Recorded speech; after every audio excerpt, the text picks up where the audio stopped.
All right, hello and welcome. So today we're going to take what we know about logic gates and seriously level it up. We're going to see how these tiny, simple switches can be put together to build complex systems, things that make decisions, do math, and even store information. Okay, let's get right into it. I mean, that's a massive question, isn't it? How on earth do you build a computer's brain? How do we go from a bunch of silicon and electricity to something that can play games or browse the web? Well, believe it or not, the answer starts with something incredibly simple. So, let's start at the beginning. We're going to take those basic building blocks we already know, those simple logic gates, and see what happens when we start snapping them together to create much more powerful circuits. And that's really the secret, The most powerful computer processors in the entire world are, when you get right down to it, just billions and billions of these incredibly simple on or off switches, all arranged in really, really clever ways. You'll definitely remember these guys from our last lesson. On the left, we've got the AND gate. It only gives us a 1 if both its inputs are 1. And on the right, the super simple NOT gate, which just flips whatever you give it. Simple rules, yeah, but they're incredibly powerful tools. But what happens when one single gate just isn't enough? I mean, what if the problem you're trying to solve is a bit more complex than a simple AND or? Because, let's be honest, real-world problems often have lots of different conditions that all need to work together. And that's exactly what we're going to do now. To really get our heads around combining gates, we are going to tackle a real-world problem. Think of it like a logic puzzle that we can break down and solve together, step by step. Okay, here's our puzzle. It's just a sentence describing how a washing machine works. Our job is to translate this perfectly normal, everyday sentence into the language of logic, the language that a computer can actually understand and execute. Now, to solve this, we've got 3 main tools we're going to use. We'll use logic diagrams to actually see the circuit structure.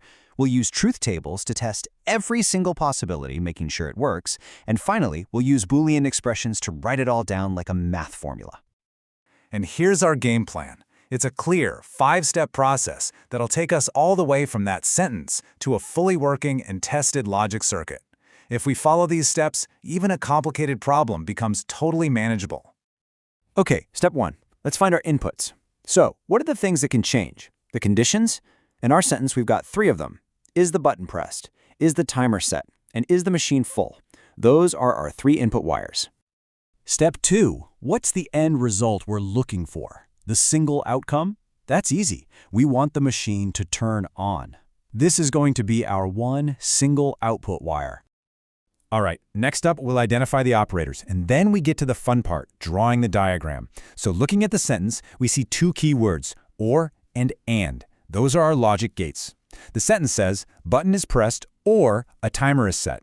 So the very first thing we do is connect our button and timer inputs to an OR gate. Simple as that. Now, here's where it gets really clever. The result of that button or timer part, well, that becomes an input for the next part of the sentence, which says, and it is full. So we take the wire coming out of our OR gate and we feed it into an AND gate along with our full input. And boom, that gives us our final output. This is the key idea right here. The output from one gate can become the input for another. That's how we build complexity. Okay, time for step 5, the truth table. Now, since we have 3 inputs, that means we have 2 to the power of 3, so 8 possible combinations. We have to list every single one to make sure our circuit is perfect. So we just list them all out, counting up in binary from 0 all the way to 7. This guarantees we've tested every possible scenario. Now, we don't try to solve the whole thing at once. We do it piece by piece, just like how we built the diagram. So we'll add a new column just to figure out the result of that first OR gate. We look only at the button and timer columns and apply the OR rule. If either one of them is a 1, the result is 1. And for the final step, we add our last column for the final output. We take the results from our new column, the button or timer one, and we AND that with the full column. Remember the rule for AND? We only get a 1 if both inputs are 1. And check it out. If you look at the rows where the final output is a 1, they perfectly match the conditions from our original sentence. It actually works.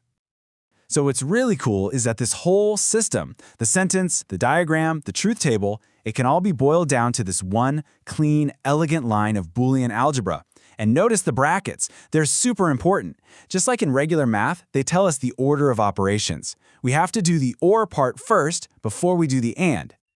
Okay, so we've just designed a smart washing machine circuit. That's pretty cool, but what does this actually have to do with the brain of a computer? Well, it turns out this exact same process is used to build the circuits that can do mathematics. Let's take a look at how computers actually add numbers.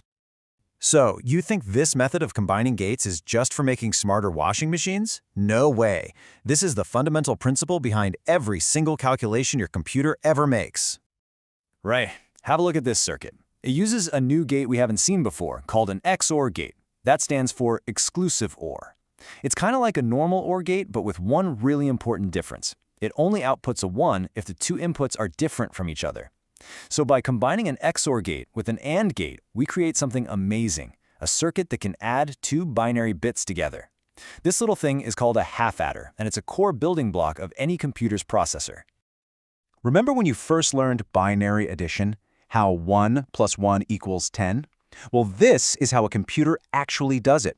This circuit is the physical reality of how a processor performs that calculation, using nothing more than simple logic gates making decisions based on tiny electrical signals. But it doesn't even stop with math.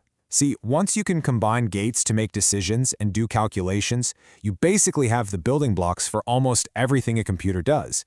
And that includes storing information.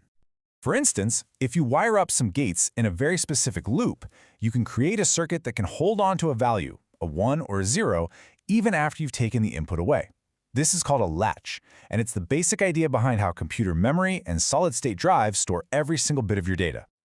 So let's just recap. We've gone from simple on-off switches to circuits that can solve problems, do math, and even remember things. And it all just comes from combining these tiny, simple building blocks in clever ways.